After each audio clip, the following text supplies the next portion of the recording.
Baik, murid-murid yang dikasihi sekalian, apabila kita bercerita tentang ke mana nak pergi selepas SPM, sepatutnya kita rasa beruntung, sepatutnya kita rasa bersyukur. Kerana apa? Kerana di Malaysia ini, murid-murid sekalian, kan, hala tuju pendidikan ini telah pun ditetapkan mengikut tahap kelayakan kepandaian akademik masing-masing. Sebagai contoh, Mira, kalau saya nak bagi tahu kepada murid-murid semua yang bersama-sama dengan saya pada hari ini, sebagai contoh, kalau murid-murid yang mungkin lebih kehadapan dari sudut akademik ataupun murid-murid yang lebih cemerlang dari sudut peperiksaan mereka, kita ada universiti, ada 20 universiti awam yang menawarkan tempat kepada mereka. Bukan setakat itu saja, untuk murid-murid yang mungkin biasa-biasa sahaja, yang mungkin berada dalam pertengahan, nak kata cemerlang sangat pun tidak, nak kata lemah pun tidak, kita ada apa? Kita ada politeknik juga. Malah kita ada juga universiti yang menawarkan tempat untuk murid-murid yang tak berapa cemerlang dalam akademik. Dan untuk mereka yang rasa dah macam burn out, tak tahu nak ke mana selepas SPM ini, katakan nak dari sudut akademik, tak boleh dah nak pergi dari sudut akademik, mereka boleh memilih laluan untuk latihan kemahiran. Nampak tak Mira, bagaimana dekat Malaysia ini peluang dan ruang itu tetap ada. Betul. Nak diberikan kepada murid-murid ini supaya mereka dapat pilih berdasarkan kemampuan, minat, bakat dan kebolehan mereka. Itu satu, Mira. Apabila kita bercerita pula tentang nak belajar ni mungkin susah dan sebagainya.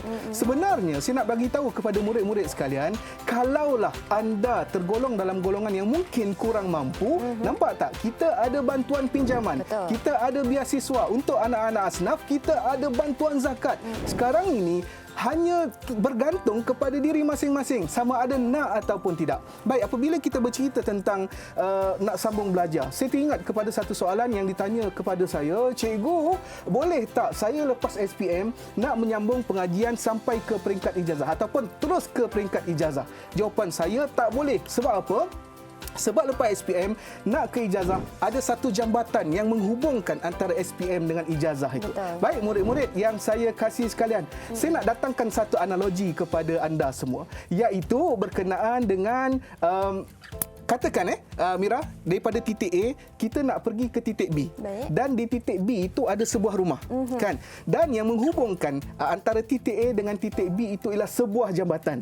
Kan, murid-murid yang saya kasih sekalian, analogi yang saya nak sampaikan di sini ialah kita ada 3 kelompok. Kelompok pertama, mereka terus kekal berada di titik A tanpa bergerak ke mana-mana. Itu kelompok yang pertama. Baik. Untuk kelompok yang kedua pula, mereka daripada titik A pergi ke titik B melalui jambatan. Kemudian mereka berhenti di titik B. Dan mereka yang berada di kelompok ketiga ialah mereka yang dari titik A pergi ke titik B, kemudian mereka masuk ke dalam rumah itu sendiri. Okey, apa yang saya nak sampaikan sebenarnya? Golongan pertama ialah mereka yang lepas habis SPM tak nak sambung belajar.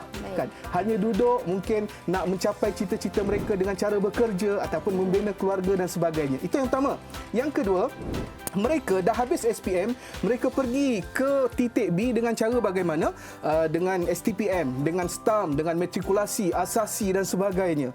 Okey, kemudian mereka dah tak sambung dah ke mana-mana. Itu yang kedua. Yang ketiga ialah mereka daripada titik A pergi ke titik B dengan cara STPM, STAM, matrikulasi, asasi dan macam-macam lagi.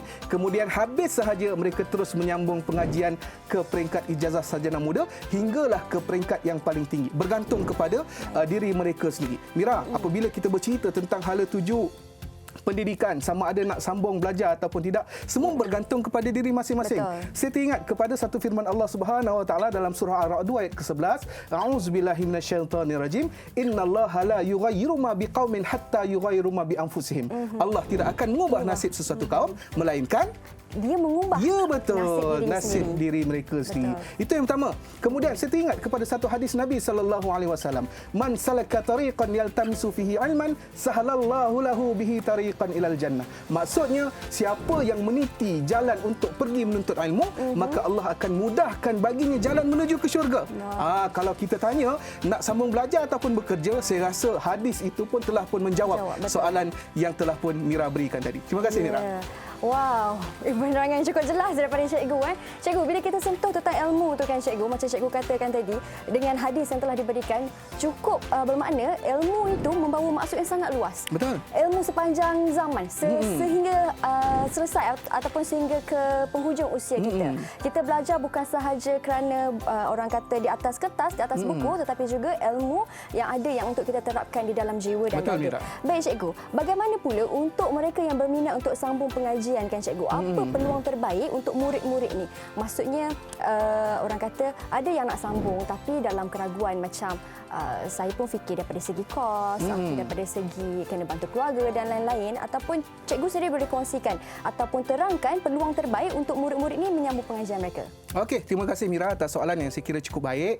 Kalau nak tanya mana yang terbaik, semua terbaik Mira. Semua terbaik. Kalau tanya mereka daripada STPM, mereka kata STPM terbaik. Kalau tanya diploma, semua kata diploma terbaik. Kalau kata asasi terbaik, matrikulasi terbaik. Semua terbaik, bergantung kepada diri mereka sendiri. Cuma hari ini saya nak kongsikan kepada para penonton sekalian berkenaan dengan dua institusi yang memberi peluang terbaik kepada murid-murid sekalian. Yang lain tak terbaik ke? Baik juga. Cuma saya berada di bawah KPM, kita nak berkongsi tentang laluan ataupun institusi di bawah KPM. Yang pertama iaitu Institut Pendidikan Guru. Okey, apabila kita tanya apakah kelebihan Institut Pendidikan Guru ni? Yang pertama, yurannya percuma. Percuma Mira, percuma, tak perlu bayar. Mungkin adalah sedikit bayaran pendaftaran dan sebagainya. Yang kedua, penginapan percuma. Bukan hanya sekadar belajar percuma, penginapan juga percuma. Yang ketiga, diberi pula allowance RM430 sebulan selama 5 tahun pengajian. Subhanallah, tabarakallah kan? Dah belajar secara percuma, allowance pula percuma, diberi pula allowance. Kemudian, berpeluang juga untuk melanjutkan pengajian bagi mereka yang cemerlang. 4 tahun belajar di Jordan, setahun belajar di Malaysia, kemudian ditempatkan pula di sekolah menengah. Dan yang keempat, belajar sama seperti di sekolah. Keadaannya sama. Sebab apa? Sebab mereka yang berada di Institut Pendidikan Guru ini keluar akan menjadi cikgu di sekolah rendah. Yang kelima, jaminan pekerjaan. Kenapa saya kata jaminan pekerjaan?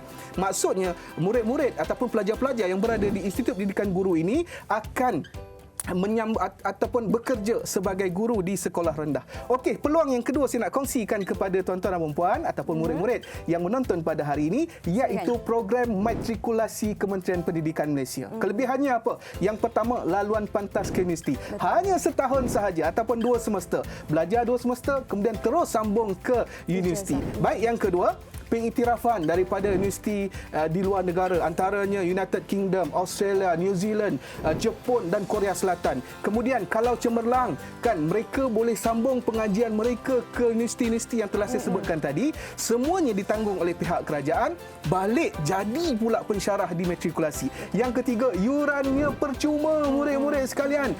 Percuma, tak perlu bayar. Ada jugalah bayar yuran untuk kemasukan dan sebagainya. Yang ketiga, kemudahan asrama juga percuma. Malah bagi mereka yang layak, mereka akan diberi allowance sebanyak RM250 allowance sara hidup untuk mereka yang layak, dan berpeluang bekerja sebagai dengan kerajaan. Dan yang terakhir sekali, kalau kita lihat nak pergi kuliah semua casual, tak perlu pakai macam ni dan sebagainya.